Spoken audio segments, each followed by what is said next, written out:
And then Senator John McCain in Arizona also facing a tight race today. He's going after a sixth term in Arizona. Both are expected to win those primary races. An extreme weather alert to bring you right now. A tropical depression taking aim at the Outer Banks today as a second storm prepares. For any big announcement, I'm in New York because my daughter is getting married and she's getting her gown finalized today. Robert Dane, a great designer from Texas, I might add. Yes. And you were excited. So you just happened to be in New York. Now, for the I gown. will say, hearing rumors, yeah.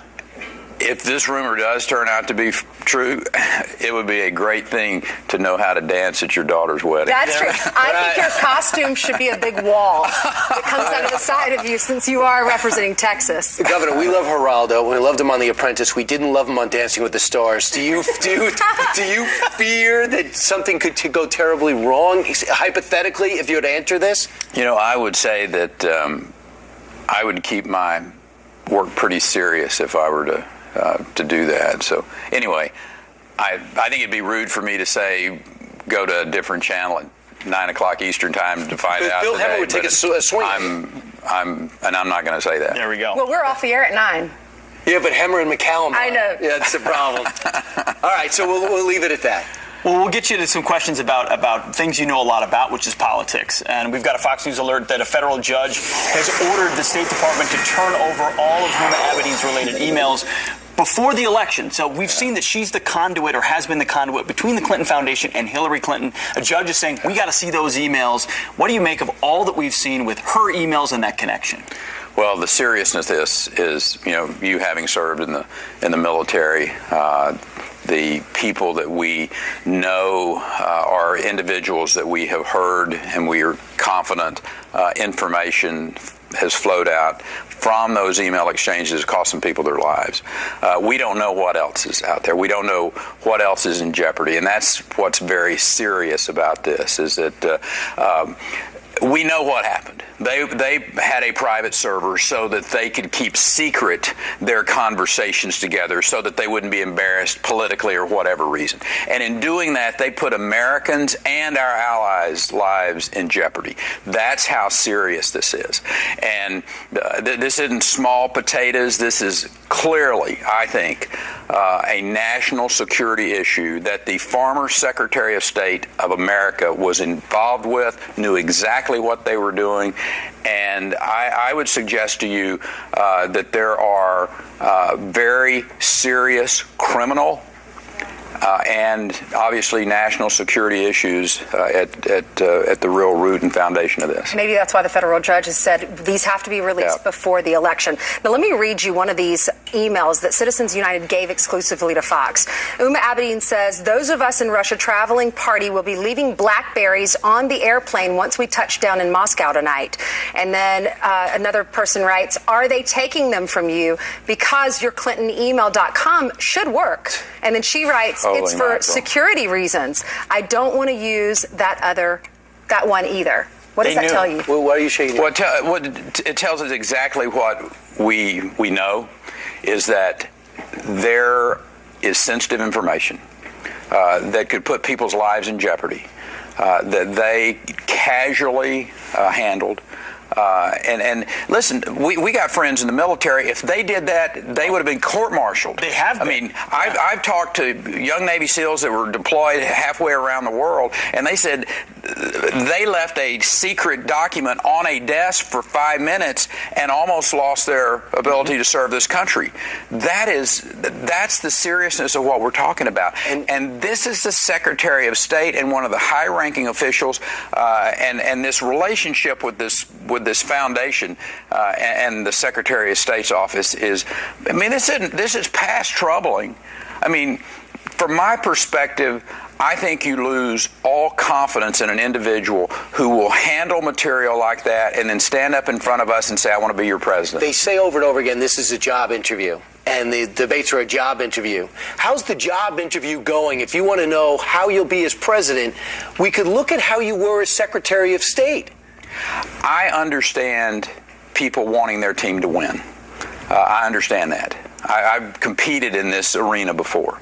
But when you start talking about our young men and women in the military's lives and casually dealing with information that could literally cost them their lives. You said it has. In what way do you know? Well, the Iranian scientists, for one, clearly, that Iranian individual lost their lives because of information that came out of the Clinton server.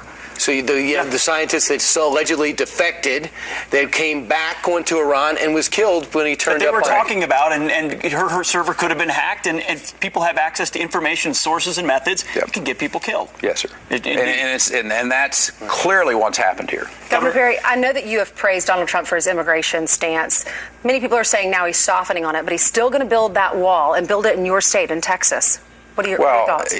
Donald Trump's focused on securing this country, making us, whether we're sitting on a set here in New York City or whether we're in South Texas, safe, and know that that border is not being used to penetrate with people who would do harm to us. And that's exactly what's going on today. We know that. I've been briefed as late as the last 30 days by individuals who are involved in the Texas effort to secure that border. Donald Trump's not softening his position on immigration. I think there's a lot of talking heads around here that try to get people, grab a word here, grab a word there. Donald Trump is going to secure that border in all the different ways that you have to do that. Part of that is a wall, part of it is electronics, part of it's boots on the ground, aviation assets. He is committed to not only immigration reform that lets the people in that we want in this country, but those that have come in, overstayed their visas, those that have come in that are criminal elements, those individuals are going to be rounded up and dealt with appropriately. You speak with him regularly, and there's very few people in the Republican Party who know more firsthand about what's going on at the border than you. You tried to get the president's attention. He wasn't listening. You know you can't build a wall. Physically, you can't build a wall from the entire through Arizona and through Texas, right? And you got eviscerated 4 years ago when you were running for president because you said you wanted to give some students, illegals who grew up their whole lives, in-state tuition breaks. Do you see Republicans showing a little bit more give in the general as opposed to the primary process? Well, over the course of the last 4 years, I did a really poor job of explaining why we did what we did in Texas. This is an economic issue for us. These kids are here. They're not going away. They were, they may have been born 60 miles off of the border, and for the last 16 of their 18, they've been in Texas. They've done the work. They're going to be here. We required them to be in the queue to get their citizenship. We want good, hardworking people in this country.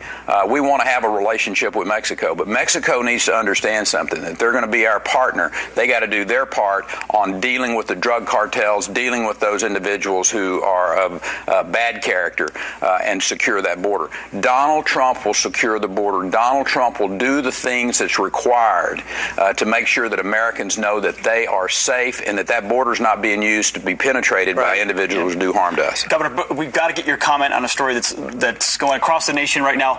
You remember the Dallas Cowboys want to put a decal on their helmet supporting the Dallas police? Well, in the NFL, you've got Colin Kaepernick, another football team, another quarterback. They were told no, by the way. They were told no, that they couldn't put a decal on their helmet. Colin Kaepernick has said, I'm not going to stand for the national anthem because of what it represents and oppression.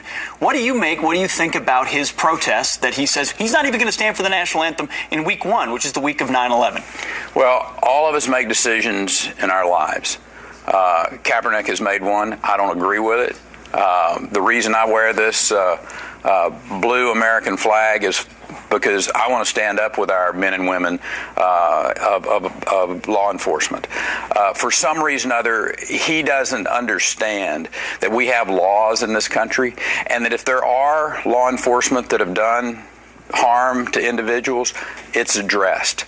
But the message he's sending is that somehow or another our police officers are bad people and they're out there looking to do harm to minorities, and that's just a false narrative. And for that one, I would suggest Mr. Kaepernick needs to apologize. If he wants to sit during the national anthem, you and I fought for his right to do that, and there are men and women around the globe today that will continue to do that. I don't think it's smart. I don't think in 20 years, as he looks back on this and he looks at his career and his life, that it's one of his proudest moments. Thank you, Governor. Thank you very much. We wish you all the best. Looking forward to that announcement. Good luck with the dress, too. Yeah, a disturbing new threat to democracy. You got to explain that. The wedding dress for his daughter. The wedding dress for your daughter. No, not you. Sorry. A disturbing threat to democracy. Hackers now going after our elections. And one of them has a primary today. I do what I can.